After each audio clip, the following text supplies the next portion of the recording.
Now today we would like to introduce to you this little pouch, which is a superb first project to learn to insert your zip into a pouch that has got lining as well. So you have these lovely kits made up, and there are some adult models and children models and boys and girls, and there's plenty of choice. So today we show you on the example of this one how to make this, and then the zip hangs a bit over, and that's why it's really opening wide, so the zip doesn't obstruct the opening of the pouch, which is great, because often if the zip would kind of stay here, then you can't really get it open. So it's a very versatile thing. It has got a bottom, so we'll show you as well how to do that. So let's get started.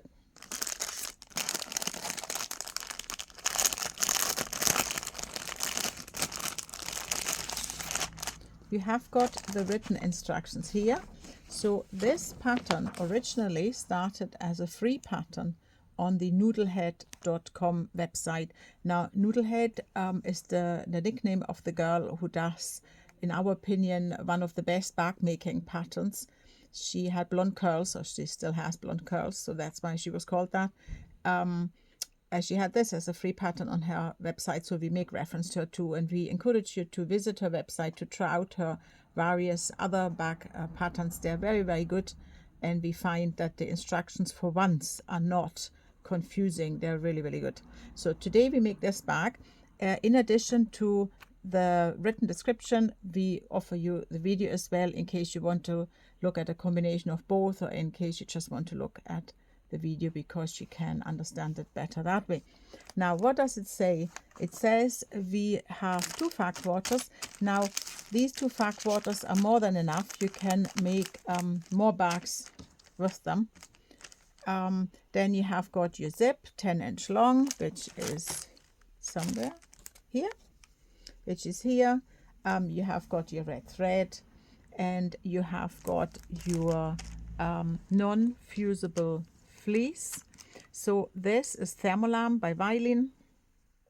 There's also another substitute company, so you can use either. It's great because if you iron on the fabric, it sticks ever so slightly, even if it's totally non-stick. It's super to work with. It doesn't revolt in a sewing machine, so we love it loads to give a bag a little bit of oomph. It's and just also to make it stand a little bit better. It's just, see, it gives it just a little bit of also insulation, or also padding for more fragile things inside. So yes, it's a really good wadding. Now we need to get ready a piece of 7-inch by 10-inch, so 7 up and 10 over for the front, and then the same again for the back, and then another 2 for the lining. So all 4 pieces have the same size. If you ever wanted to make a bigger pouch, you would just determine a bigger rectangle and then cut all 4 pieces the same as well. And then you have your zip, and then we also need to cut the wadding to the same 7 inches up and 10 inches over. So let's do that. Let's start with pressing the fag quarters. We'll bring you over to the ironing station.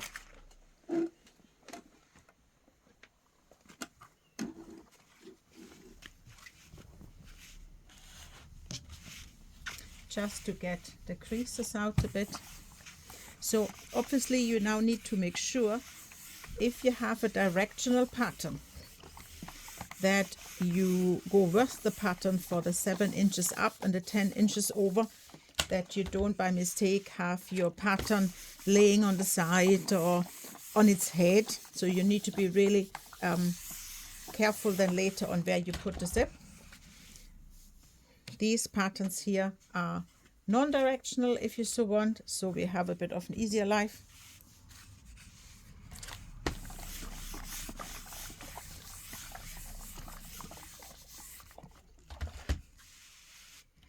What we do today is we show you how to cut out the pieces just with scissors, because for bag making you do not have to have a cutting mat and a cutter, which is an extra expense.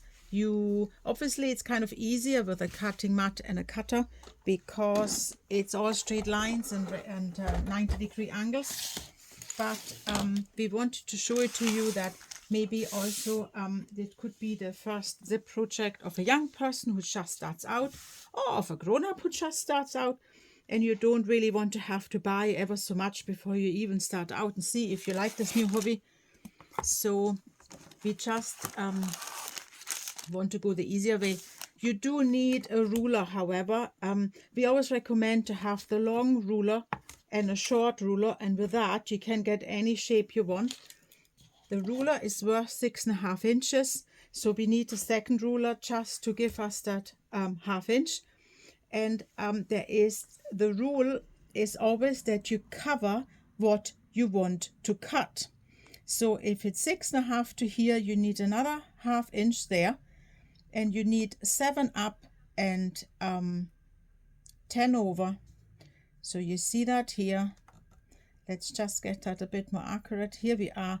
That's your 7 up and your 10 over. And if you now had a cutter, you would cut straight away. We don't use the cutter, and consequently you also do not necessarily have to have a mat underneath. You can cut on any surface that's suitable for you. We just mark it. You will see that I'm marking with a biro. The big biros are nice and soft. I can't fault them. I rarely mark any lines that later on could be visible that I would have to use iron away markers or water soluble markers. That's really not my cup of tea. I would then mark with a pin line or something. I really only mark when it let me just see that I do that right. I need that ½ inch here. When I will then later on cut exactly that line. That's just the safest way of marking, and then you can use anything. You don't need any super luxurious markers. You can either use a big biro, they also don't smudge, or you're using a very soft 4B or 5B or 6B pencil. They're nearly like graphite pencils then, so they go really smooth and you don't have to dig in very much to get a nice line. So now we have this. So we cut out our 2 outer fabrics, just cut along the line. I always hold the fabric a bit on the other side so that it's a little bit taut. I find it's easier than to cut. Come to here. And then we go all the way up. So you can see I have put these 2 pieces above each other just so that you can maintain the maximum of leftover fabric. And you can see you can make another bag out of it. See, it fits very well here. So you just need to get yourself another zip and a little bit more of the interfacing, and then you can just make another bag the same. Or you make another bag with a different lining, whatever you would like to try. So let's put that away. And then from the lining, we do exactly the same.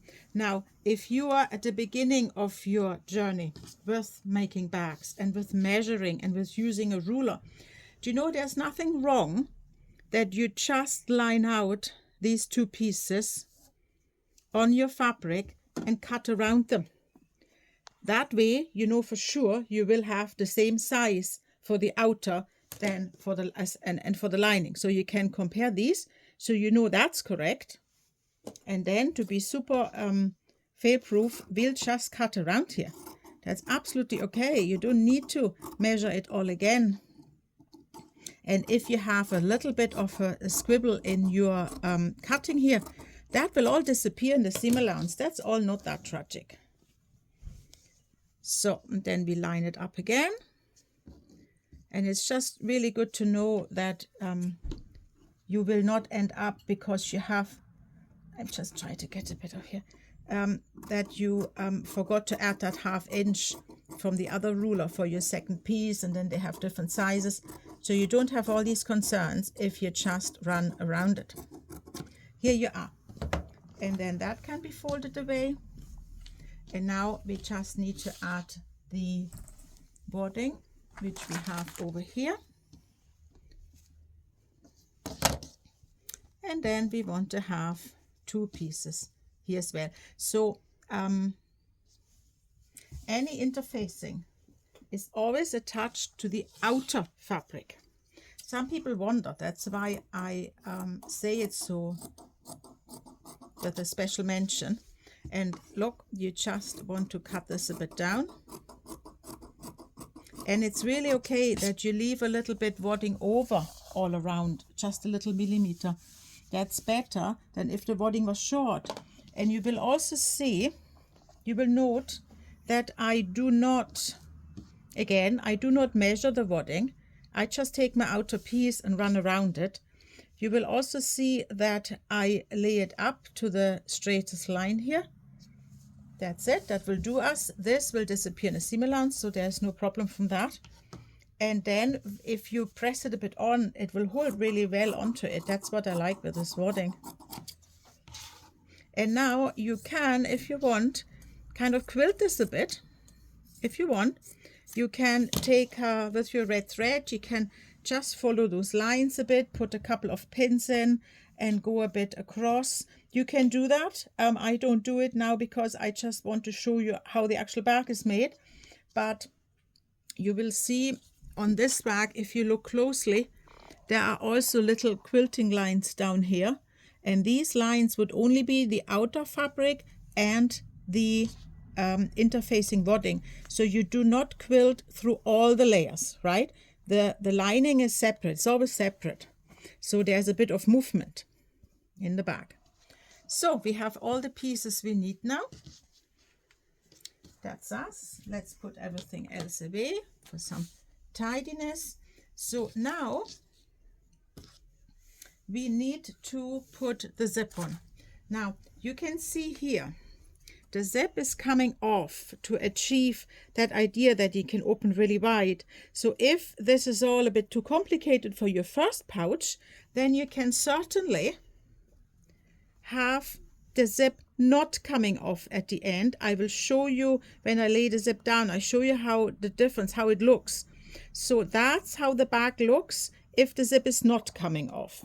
So you see, it just doesn't open the same amount. On the other hand, you don't have to deal with this way of getting it to look like this. So totally up to you. You can maybe make your first pouch with the zip straight, the second pouch with the zip coming out. So the one thing I have to say, if the zip comes off like that, you have got a little hole here behind. That can't be avoided because that comes from the zip coming off before it's coming to the end. Here you have a full closure. So maybe if you have lots of little things in your bag or you plan to have lots of little things, then maybe it's better to have the closure like this. So this is how it looks if you do not have it come out. So I show you what you have to do on the run here to get either. So you see the zip needs to come on like this. So the zip is shut like this and open like this. So this thing here happens at the end, not at the beginning.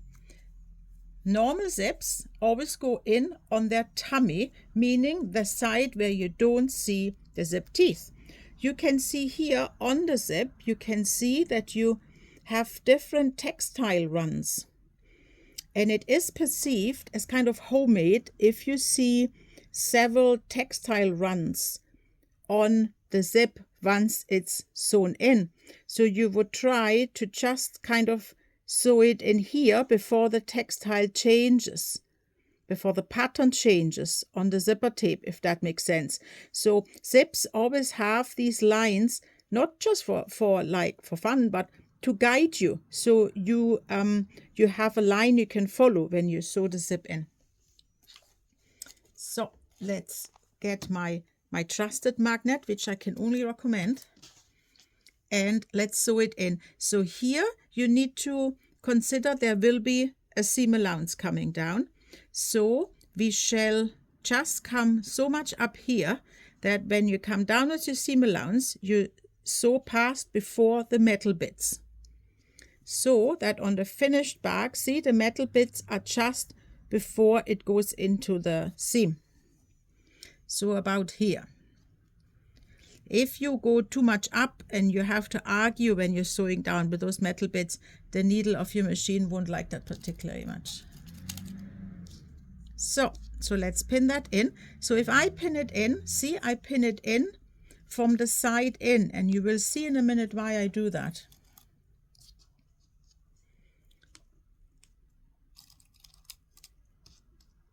You will see why I do that. So now here, I need to now put my lining on top. Okay, because when it's sewn together, you will see it like that. See, you have your first side of the zip coming up and you're lining against it. And over here, we do the exact mirror of all this again. So that's why the lining needs to go on top. And if I hadn't pinned in from the outside, I now wouldn't know exactly where those pins are.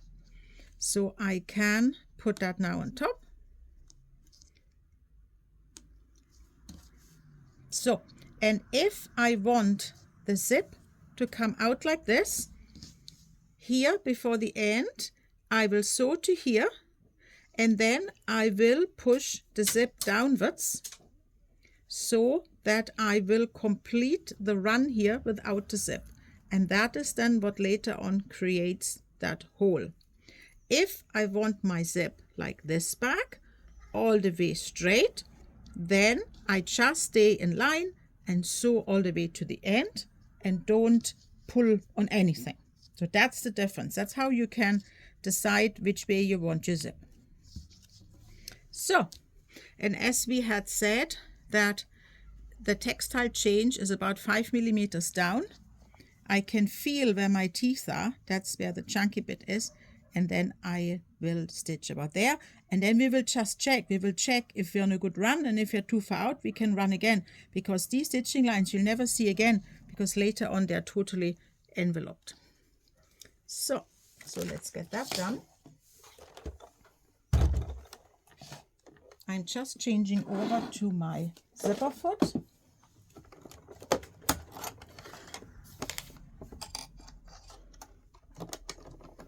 Changing over to my zipper foot, and then hopefully your sewing machine has an option that your needle can travel to the left. It's a big problem. Some sewing machines, the needle can't come to the left, and that really disturbs me.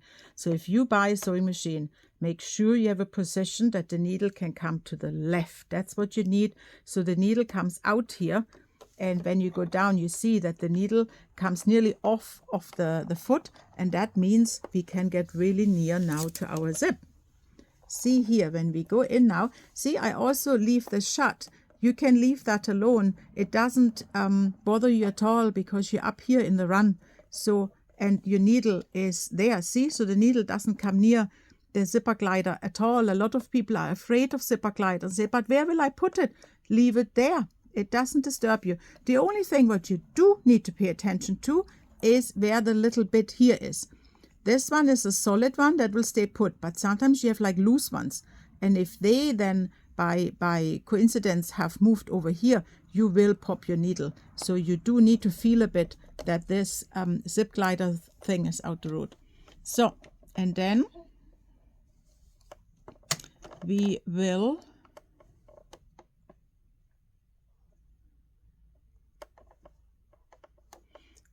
start about 1/2 inch in, because later on we need that seam allowance to sew the back up. Make sure you only start sewing when your needle is down. I say that because then you know where the needle will come down. If you just kind of hover here and wait in good measure where the needle will hit, that's too risky. Then you also want to have your fingers on your threads before you start sewing. You want to have stitch length 3 and tension 4.5. That will be good. Don't go smaller in the stitch length. It's really hard to unpick, and you have got a few layers here. A 2.5 millimeter stitch length with which all the computerized machines switch on. It's really quite small, because then the feed dogs will make really small steps, and then it might pucker easier. A bigger stitch length is less puckery. if that makes sense. So you have your 1, 2, 3 stitches forward, 1, 2, 3 back to lock the stitch in, and then you go. So if I say I want to be like 2-3 millimeters next to the teeth, I see here a bit in what width I'm running. And I want to make sure I stay the same there. So you eyeball that a bit and just try to stay the same there and don't drive any curves. Here you are. Oh, I went a little bit too far, but we can fix that. We'll just pull it a bit open, and then we come back to where we need to go. That's not a problem. And we'll just quickly go in and do lock our stitch. Fingers on the thread, needle down, and then we'll just lock our stitch here, and we're all good again. So what has happened here now? Let me show you. Take the pins out. So if you open this now, you can see that's already your first side of the pouch bag finished. And when you look, see, that's good. We stayed within the first kind of textile on the zipper tape, and it's nice and neat. So the nearer you are to the zip, to the teeth, the nicer it kind of looks.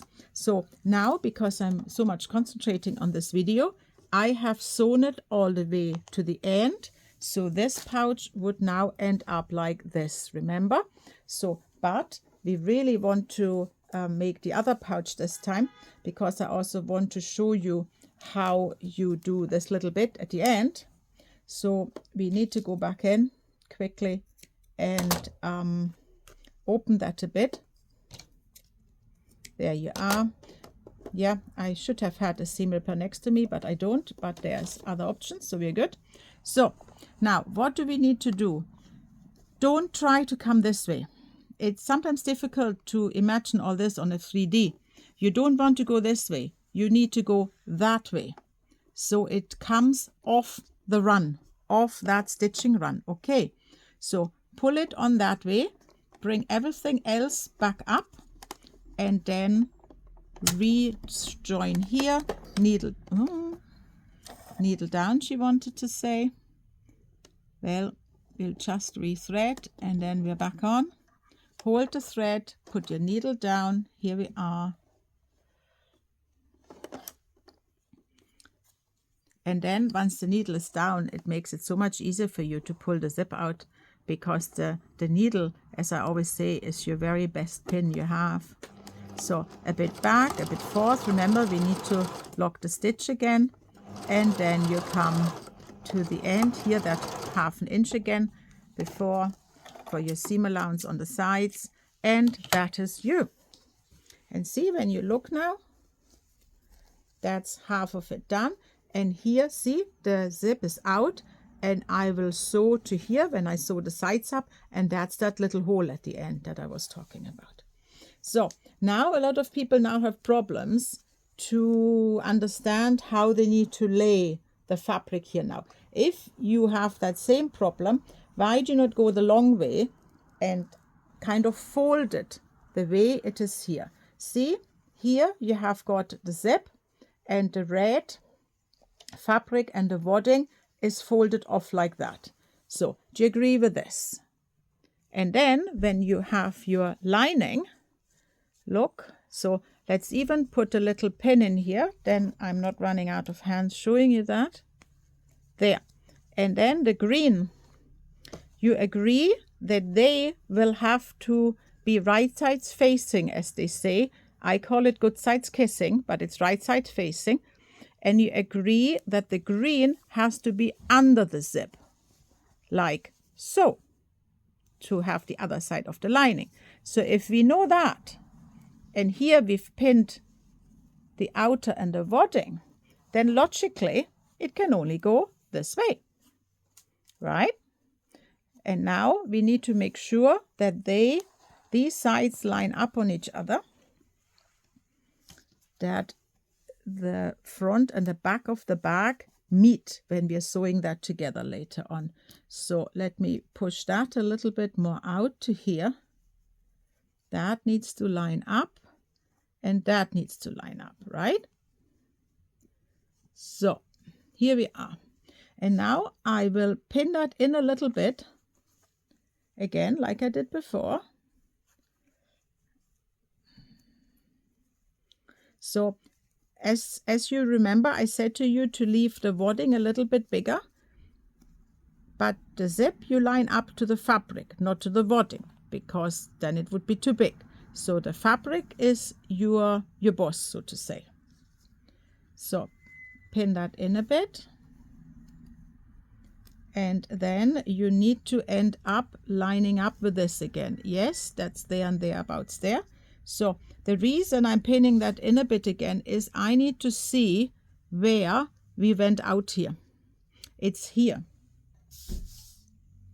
So I just need another pin because you want to come out at the same position either side. Otherwise it just looks very squint. So therefore you put a little pin here. Right? Same position. So I know, because now here I need to sew from this side. That's the slightly awkward bit. I know that when I reach this position, which I now transfer onto the outer, that's where I will join in. So therefore you're pushing that out and start like this. Here you go.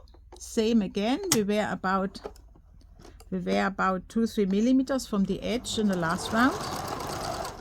And then here we have put a pin in. So logically it will rejoin there where the pin is. There. And then you need to look a bit. Sometimes the lining loves nothing more than to move too far over and then get caught in this side sewing. That's not what we want. See what I'm doing here? I'm leaving my fingers a bit here to make sure I'm not getting an arch here.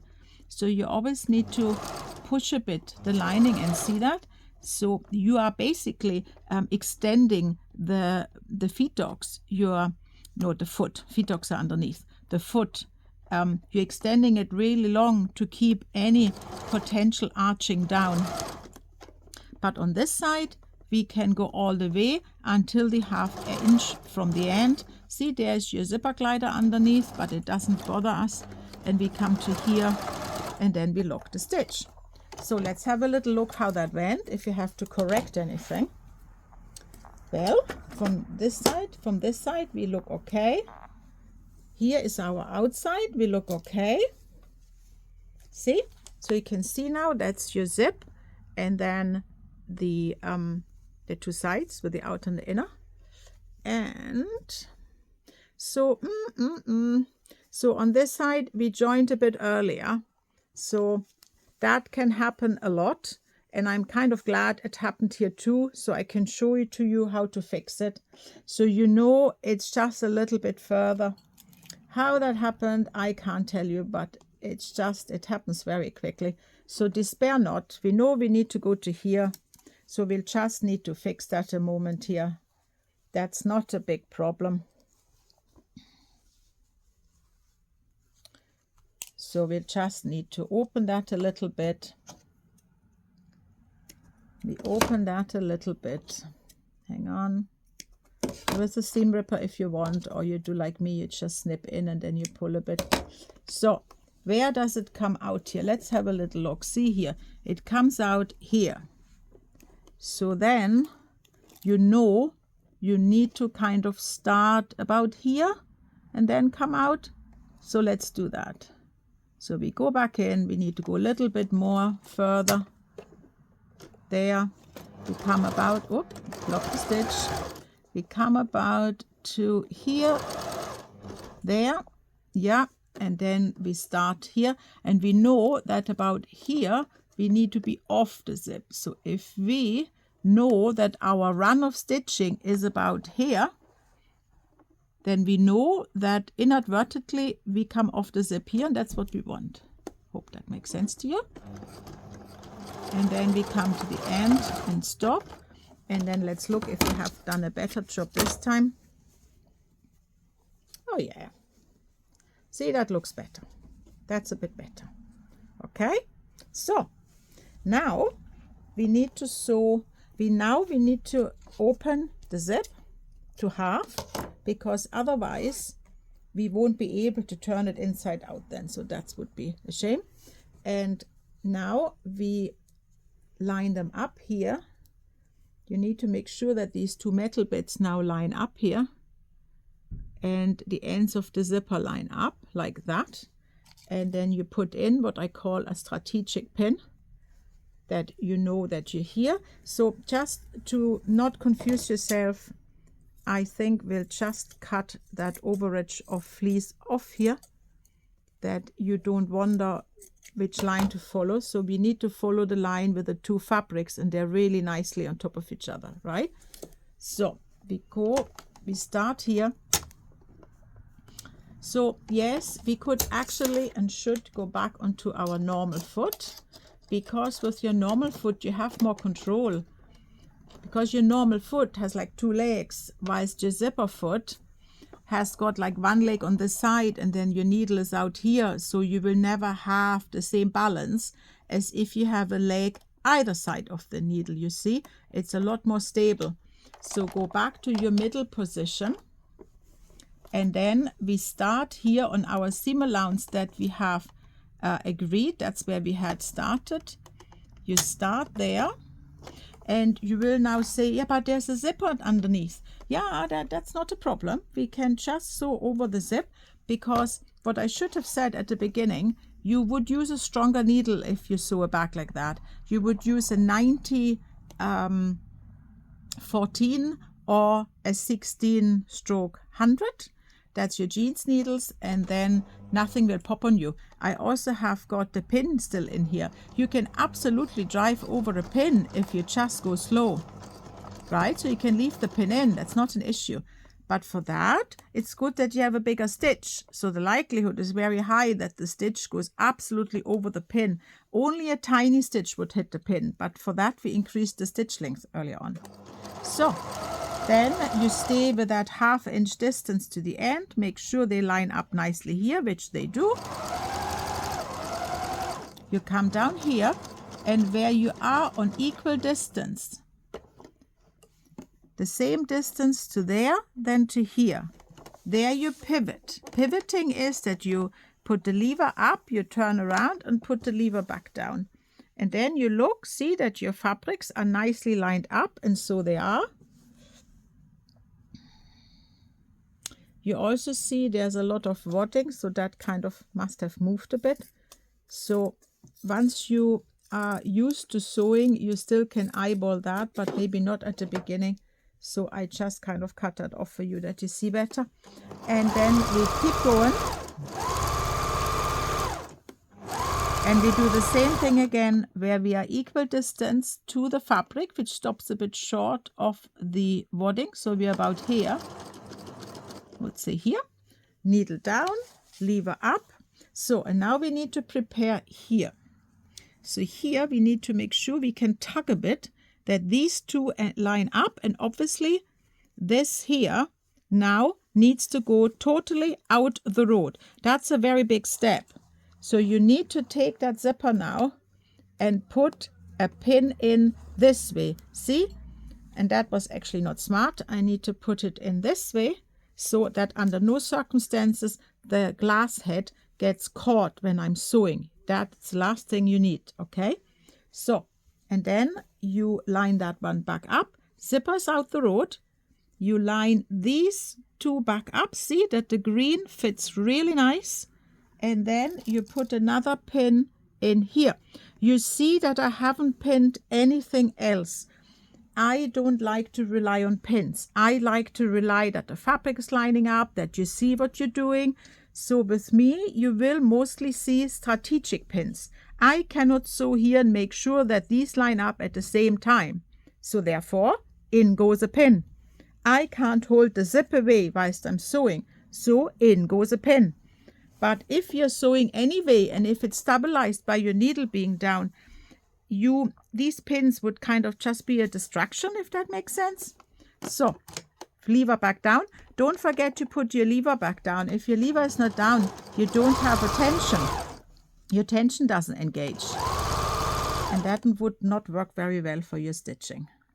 So look, then we just need to write over that. We know the zipper stops here. I can feel it and goes away. And we have this secured that here the green linings line up, okay? So you just very carefully, as usual, go over the pin. Make sure this is nice and flat. And you continue. Like so. See, they line up nicely. We've done a good job here. And then you stop again, equal distance to both sides. But now you just sew in a little bit, because remember, we need that hole where we can turn the fabric inside out, the bag inside out. So come to here, and then you close that, because you're gonna pull a bit when you turn that.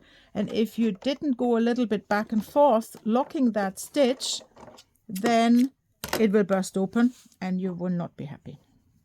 So we line it up here again, and then we start again over here. Make sure you leave yourself enough of a hole. Yeah, that'll do us. Okay.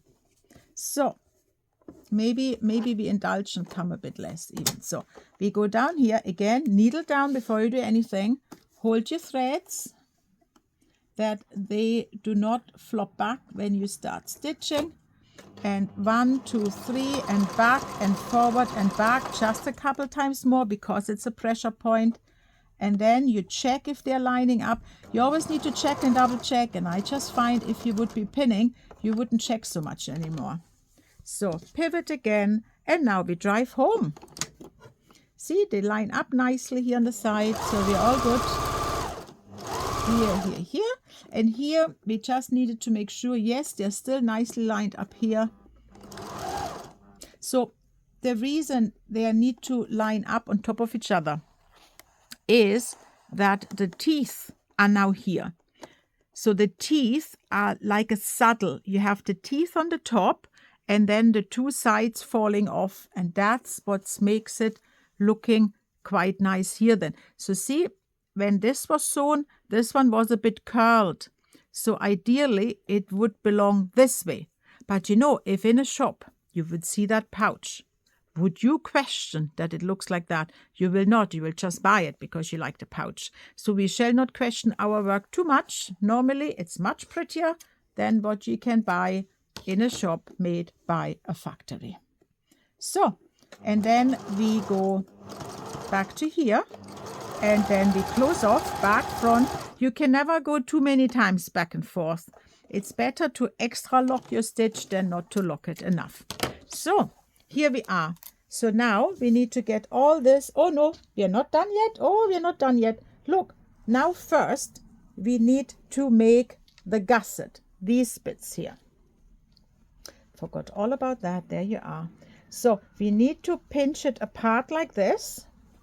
The wadding and the outer fabric, and open that like so, and open it on this side as well. See, like this.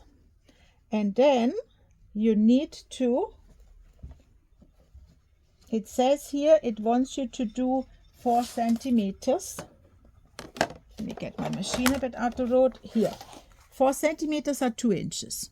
So you want to line it up here, and then perpendicular the gusset goes along, and it's actually, I think it says 1.5 inches. Oh yes, look, this is 4 centimeters each side.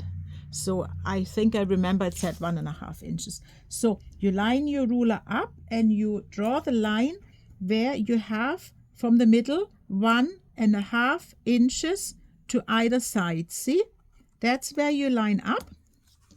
And then you put yourself 1 pin in the middle, and that pin needs to go here in the run of the seam, needs to come out here on the same run and go back in.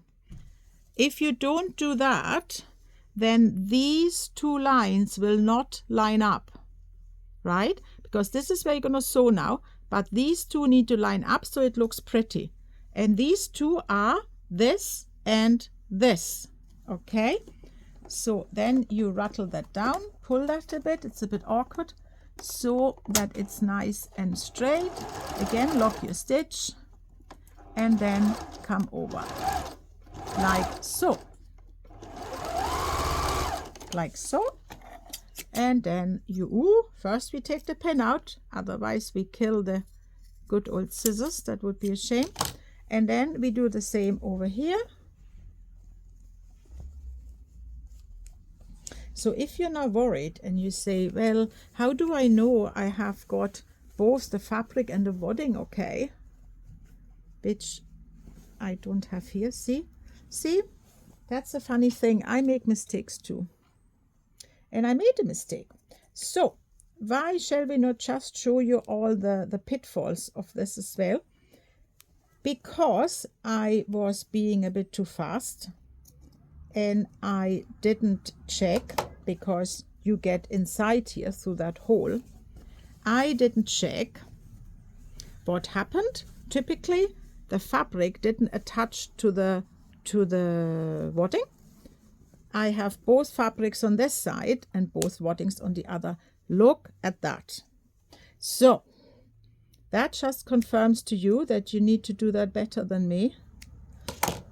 And you need to check with your hands from the inside that the two fabrics are away from each other, like so, and attach either side to the wadding, right? So, and because we have done that so bad, we need to repair all this first. So go down, lock your stitch, come to the end, lock your stitch, come up, repair this, hold your threads, repair this, and then we do it again properly this time. See, you need to make sure, because see, it likes to do that. But to get a proper bottom, the fabric needs to go over to either side to its wadding. And here you have got that line from the height and the line, the bottom and the height meeting to get that nice line I had shown you earlier on. Open them up or make them flat one way or another, because it's in the inside after all. And then we just repeat this. Make sure this looks a bit nice and perpendicular, that it's not all squint. So, and then we repair that line. And we have just noticed it in good time. Here we are. And now we do it better on this side. We go in, and then if you push it apart with your hand inside, then this problem can't arise because you feel it inside. So much better. Again, we need to pin in to this run, and then see, this needs to be moved over a bit, that we come out here, go down and come up, and then we put our 1.5 inch either side line again perpendicular to this line.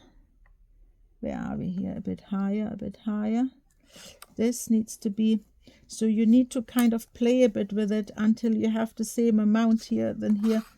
That sometimes doesn't want to lay nice for you straight away. So here you are. There you are. That was a bit far. Here we are. And then we will stitch this. Again, hold your threads, needle down, 1, 2, 3, 1, 2, 3 back, lock your stitch, and come over, leave your pin in, not a problem at all, and lock it on this side. Take your pin out before you cut, or you ruin your scissors, and then you cut it off. I just wonder, let us just for good measure sew the other side again, because I didn't follow my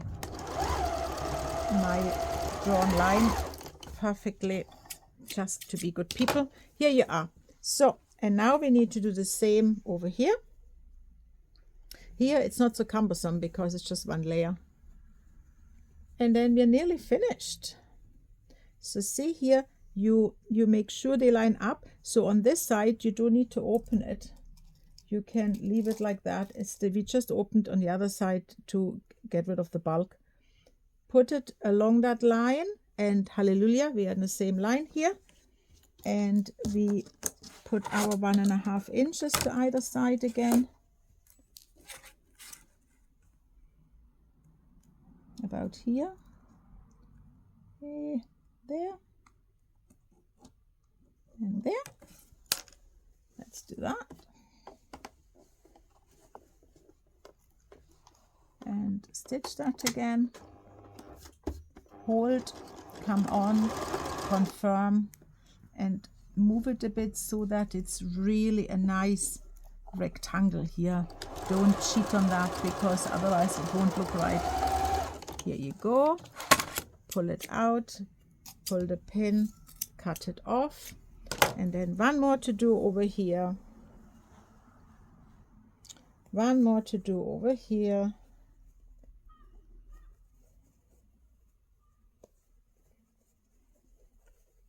See, that's why we went kind of to here as well when we left space for the opening, so that our sewing is further than where we sewed across.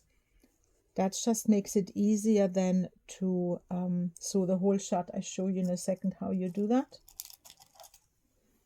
So again, we go along the run. Oh, that's a bit far. See, that we don't want. We need to pull it a bit over.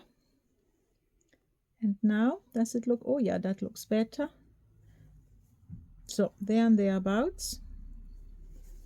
And make it flat and cut your 1.5 inches either side. 1.5. Look to here. Obviously, you also want to kind of follow these lines here. That's a bit of giveaway.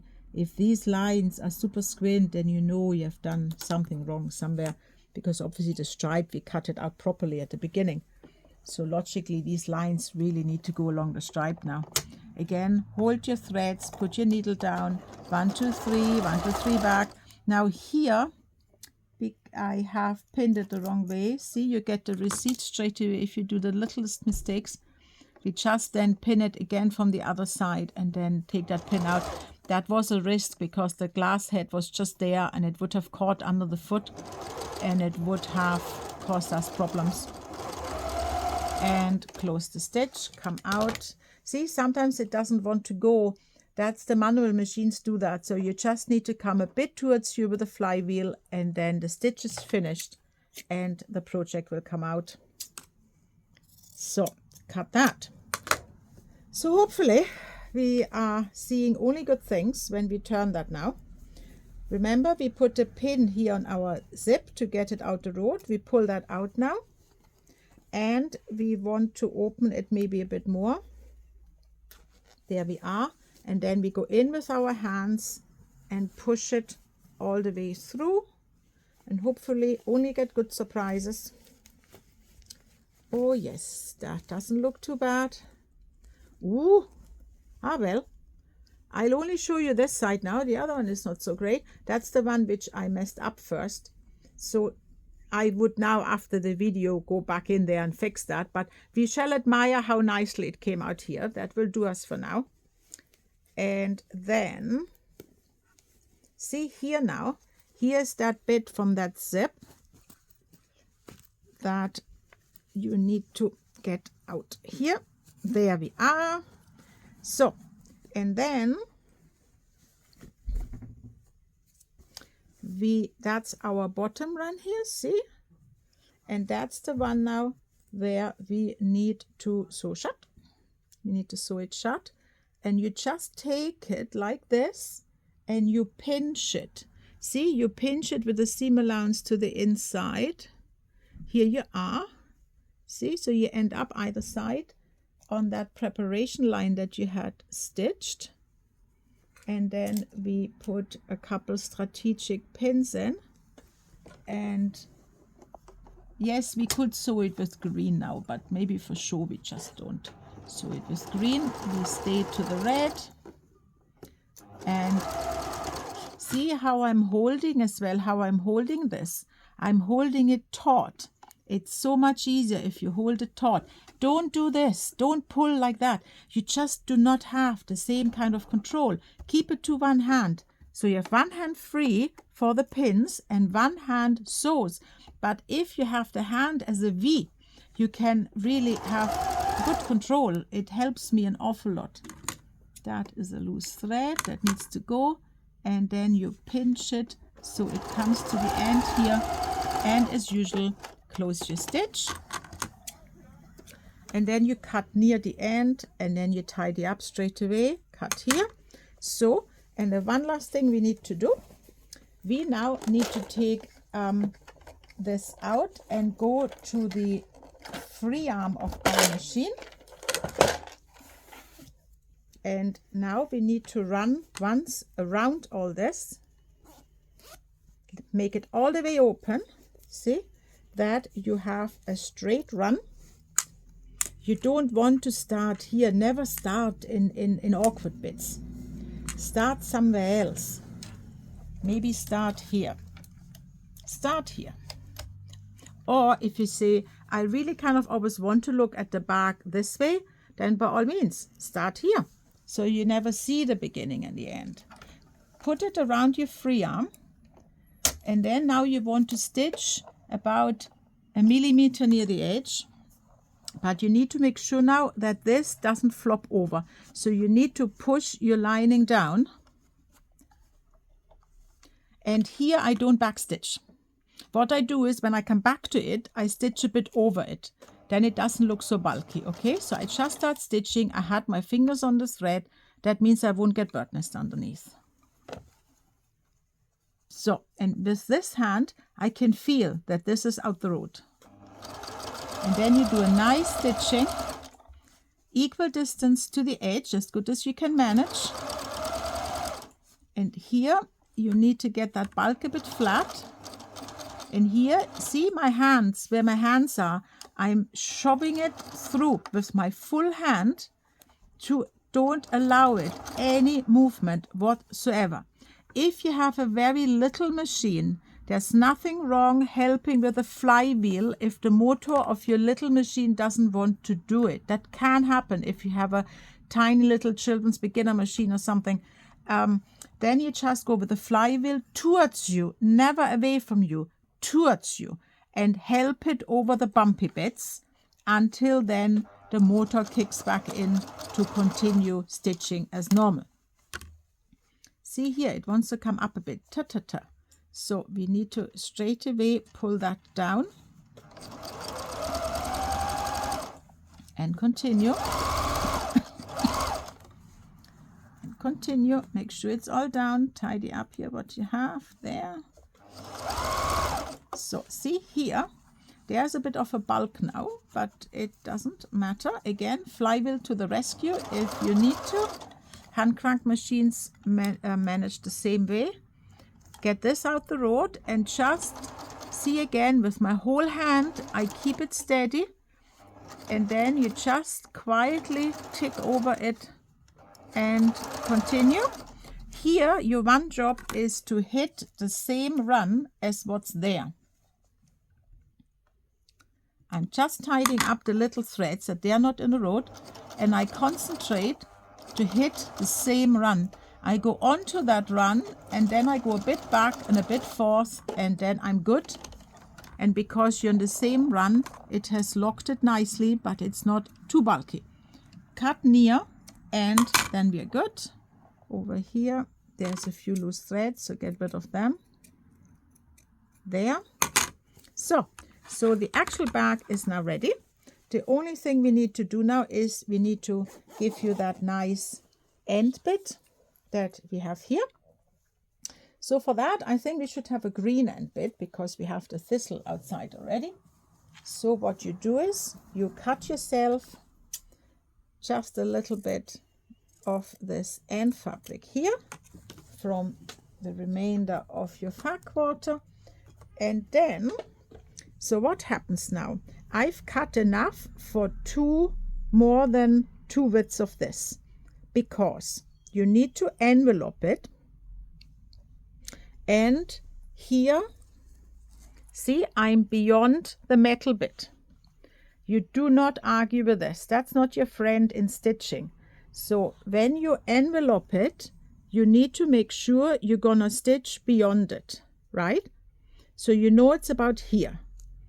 So then you fold over, and you see I'm folding it with the big bit on this side, not on the other, on this side, and you will find out in a minute why. I bring it in the machine. Yes, I could have pinned it, but I didn't. Put it in the machine and make sure it's laying nice, like so. Maybe I should pin it also, because what I don't want is that the zip curls up. So let's be tidy. If I want to be tidy, I put one pin here, and then I want to envelope it over. Make sure the zip is not curled in underneath. You can take an example that the lines are straight to here. And then we want to feel where the metal bit is. The metal bit is here, where my thumb is. So we need to stitch just before the metal bit, which is kind of here. Needle down, lock the stitch there, and then very carefully you run over the pins and the zip. You can run over any plastic zip. There's really no worry to be had. You can do that as often as you want. The only thing you don't want is that the needle hits the metal bit. And it didn't hit it, otherwise we would have known all about it. And then you end your stitch, take it out. So what have we got now? We have got the metal bit here, so we have done good. And you can see here now, we pull it back, see? And then when we pull it back, we need to go in a bit with your scissors to get these roundy bits out. See here. And now we need to, on the iron board, just quickly make that a bit tidier, which is a bit fiddly. So you want here now, the stripes are not really your friend now, because you need to be accurate now. You have it like this, and if you follow the stripes, it needs to lay like that, and here it needs to lay on the green stripes. So maybe mind note, don't take a stripy fabric. Here you are. And then you press that down. So that it looks straight on this side. See, the stripes are going up, okay. And then you fold it over. This is a bit long. I sometimes like a bigger piece better than having to huckle with a smaller piece. And then you fold it under, that it stops with this, and then you get your V-tab. See here. So, and now we just have to stitch that down. So for that, we put our machine back together. That just gives us a nicer table to work with. So, and first of all, as the first run, look, this run here is solid. That won't change. This run here, however, is loose. So we turn the pouch to the other side. And if you start stitching on something as heavy and bulky as that, it doesn't like it. So go a bit further in the middle. We catch the beginning when we come back to it, okay? That's often makes life much, much easier. Even more. Hang on, like to here. So put your needle down as before, and a few stitches forwards, a few stitches backwards. See, we did that in the middle of the zip, and it doesn't matter at all. Here, and then you go nicely near to the edge all around. And see how I, with my foot, I do stitch by stitch. Then you don't put your foot down so hard. You can actually stitch really slow without having a speed adjuster on your sewing machine. Maybe we should have stayed there. Let me see. there. Okay, and then we come over. So now we already want to tidy this a bit up here. Pull that a bit in, and then we don't want to see this either. So we kind of prepare that a little bit before we come to this end. There, and then we come down here. Always pivot, lift the lever, put it back down. There, and have all your fingers in action. See now, and now we catch the end bit of that run that we started a bit later in earlier on. See? And now the stitch is established. Now it doesn't make us a problem anymore. You just need to make sure you end it.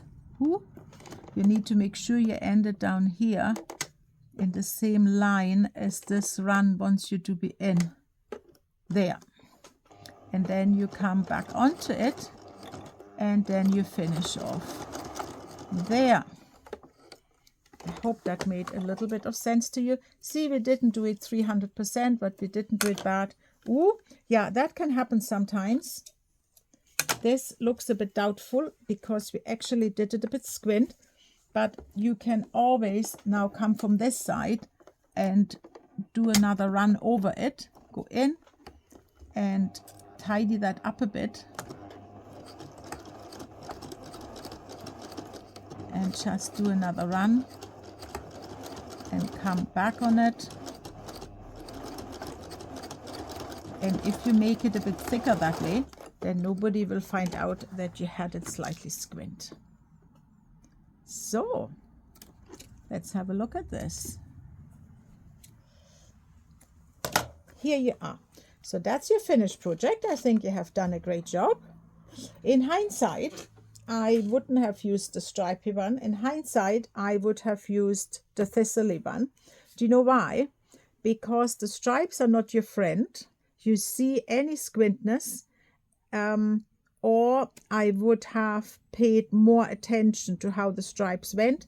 I think I will take it out and I will put another one on. But it just shows you none of us is perfect, especially not if you're getting filmed. And we have produced a little pouch. So just in summary, let me just see here, that's us open, and then in here we had stitched it to close the turning hole. And these little pouches are good for absolutely lots of things to put in. Thank you very much for watching.